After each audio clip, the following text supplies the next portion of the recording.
My apologies.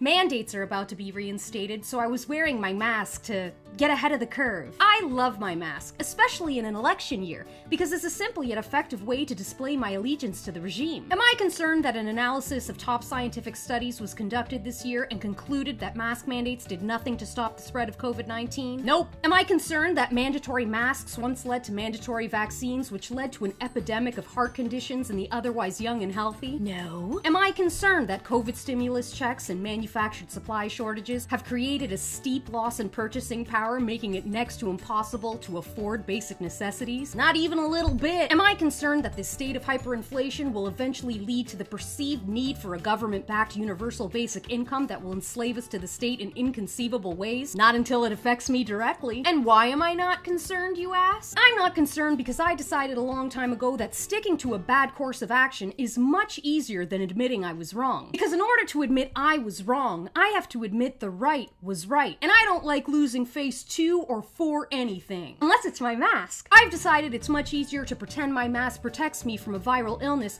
when deep down I know it only protects me from one thing: personal accountability. I prefer to float through life blaming all of the world's woes on fascism, racism, or white supremacy so that I never have to face the true enemy. Want to talk about who it is? Comment below with your opinion. Don't forget to include a source. I prefer to denounce the bad guys from our history books while simultaneously condemning the guys who wrote our history books. I prefer to call anyone who speaks up, fights back, or stands their ground a denialist or a sympathizer so that I don't feel obligated to do the deeper research. Real research takes away from meme time. And lastly, I prefer to put on my mask, and one day when my children ask, I'll tell them I washed my hands clean, not of COVID-19, but of any and all culpability for handing the world over to commies.